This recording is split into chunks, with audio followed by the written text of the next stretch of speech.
আমাকে ছেড়ে দাও, আমি আর কখনো তোমার ক্ষতি করব না। একটা ছোট গ্রামে থাকত এক দরিদ্র মানুষ। তার ঘর ছিল সাধারণ, কিন্তু মন ছিল ভালো। কিন্তু তার শান্ত জীবনটাকে বিরক্ত করত একটা ছোট ইঁদুর। প্রতিদিন রাতে ইঁদুরটা এসে তার খাবার নষ্ট করত।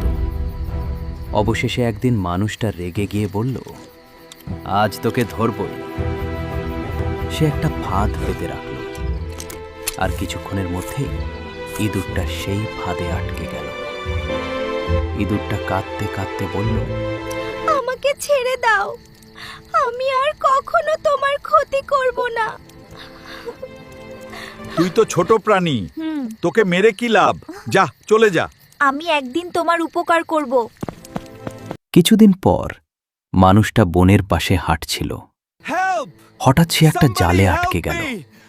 সে চিৎকার করে উঠল, বাঁচাও, কেউ নেই? ঠিক তখনই সেই ছোট ইঁদুরটা দৌড়ে এলো।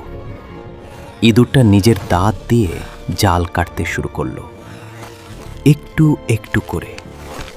অবশেষে মানুষটা মুক্ত হলো।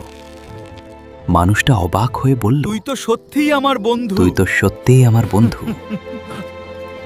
এই গল্প আমাদের শেখায়, দয়া কখনো বৃথা যায় না, আর ছোটরাও একদিন বড় উপকার করতে পারে।